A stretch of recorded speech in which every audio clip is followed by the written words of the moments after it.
So Jesus commanded us, go into all the world and make disciples. So who's supposed to be making disciples? Well, on the one hand, you can say it's the responsibility of every believer to disciple other believers. And there's great health and great life in that. But often we need to hold truths in tension, and the tension of that is most discipleship that goes on should be being done by leaders. Leaders should be a greater influence. And as community leaders, you need to be aware of who are the influences on my people. Is it this guy on YouTube? Is it the latest book? I mean, to be honest, 95% of what's available out there, I would hate for my people to be listening to and watching. But even if it's good stuff, we've got to ask ourselves the question, and this is a picture I use. If you were driving down the road and you saw a chocolate cake just lying on the side of the street, and it looked beautiful, but you didn't know where it come from, it's just there on the side of the street, this chocolate cake, would you stop your car, climb out, take that chocolate cake and eat it? I don't think many of us would, because as great as that chocolate cake may or may not be, you've no idea who made it and what's in it. And so preaching and teaching that's out there, it may even be good, but we don't know the people who are producing it. We don't know what's in their lives. We don't know what they're breaking open. We don't know what's behind the scenes. Now, I'm not talking about a cultic restriction of people are only allowed to listen to us, but we need to be the loudest voices in people's lives. The apostolic graces within 412 need to be the loudest voices, the local eldership. And then as a community leader, you need to be a louder voice than that friend at work who goes to some strange little cult around the corner. We need to be actively discipling. And there's a principle, they say, nature abhors a vacuum. Where there is a vacuum, it will get filled. If we are not actively discipling people, somebody else will. And we have got to be responsible for making sure people are discipled well. But then when we use the word discipleship, it's like people get weird. People are like, oh, well, I've got this 6-week course to do. Discipleship is not about a 6-week course or a 12-week course or a 100-week course. Courses, videos, all of these things are tools, but discipleship, first and foremost, is a function of relationship. Is that as we have a relationship together, I will teach and train and guide and help to mature you through love. And that is the most powerful thing.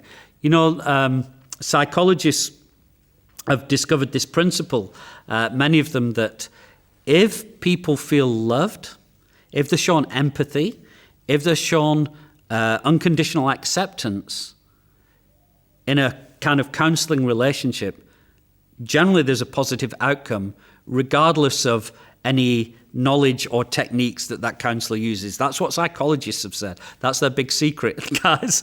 So actually what they're saying is people need to be loved and accepted more than they need fancy answers.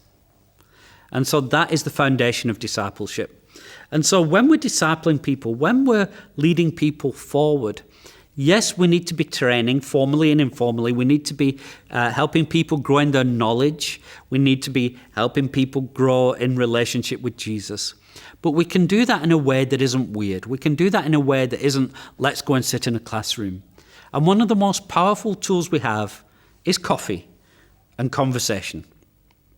And we can just sit down with people and have conversations that are really key to helping disciple people. And so let me give you some examples of some conversations we can have. If I'm sitting down with somebody who's new to my community or new to the church, I'm going to say, hey, tell me about how you met Jesus. I want them to share their testimony with me. That will tell me a couple of things. Are they genuinely saved? Do they understand salvation? Have they been baptized? I don't have to do an interrogation. Tell me, are you genuinely saved? You know, one of the problems we've got in a church like ours is we love people so much, we draw people in, and people can become a part of us and imitate everything we're doing without ever having a relationship with Jesus. We need to be having conversations. When did you meet Jesus? How did you meet Jesus? Share your testimony with me. And as they do that, you'll be able to get a sense of where they are and where you can take them. Next question would be, have you shared that story with anybody ever? You'll get an idea of how strong they are, how secure they are, whether their friends and family have rejected them for their faith or would reject them for their faith. We understand in a culture like ours, to become a Christian is literally to say goodbye to everything, your family, your prospects, and everything. And unless we understand that, we're not truly going to be able to disciple people forward. Another conversation. Hey, tell me, what are you reading in the Bible at the moment? What's God saying to you through his word? Do you ever struggle to really believe that the Bible is the word of God? Is the parts of the Bible that you're struggling with? You're discipling people in terms of being those who are in love with the word. Likewise, hey, what's the Lord saying to you? What's the Holy Spirit saying to you? One of the things that we often say is that if you've not been convicted of sin in the last several weeks, then you're probably not hearing the Lord, because we've all got sin within us. And so by asking people, what's the Lord saying to you? First of all, it's helping you understand where they're at, but it's also helping them to understand that hearing the Lord speak to us is a normal part of the Christian walk. Questions like, what's your prayer life like? Who are you friends with? Just in conversations, but not to speak. We need to be slow to speak and quick to listen. And that is a key part of discipleship and taking people forward. Another key part of taking people forward, we fall into jargon so easily, and we can often talk about, let's take people into more, let's take people into more. And that is a true statement. We need to take people into more. But what does that mean? For the person that I'm sat having a coffee with, what is the more? Is it more in love with Jesus? Is it contributing more to the life of the church? Is it stirring up the gift that's within them? Is it that they've been called to be prophetic and they've never prophesied? Is it to pick up an instrument and learn to worship? We don't know until we actually get to know that person and seek the Lord for that person.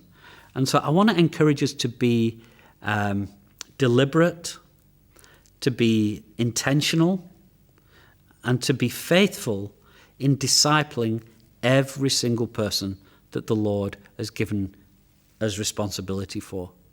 To raise up people into the fullness of what the Lord Jesus has called them to grow closer in their relationship with Jesus, and to look more like him, and then begin to reproduce of themselves.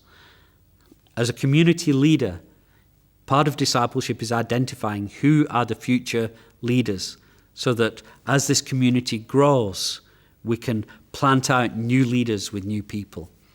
Discipleship isn't, let me sit down and go through a book with you. It's not, here's a video. It's not, there's some good stuff on the internet. Use every tool at your disposal that we would recommend. But the ultimate tool for discipleship is you, your love, and your ears.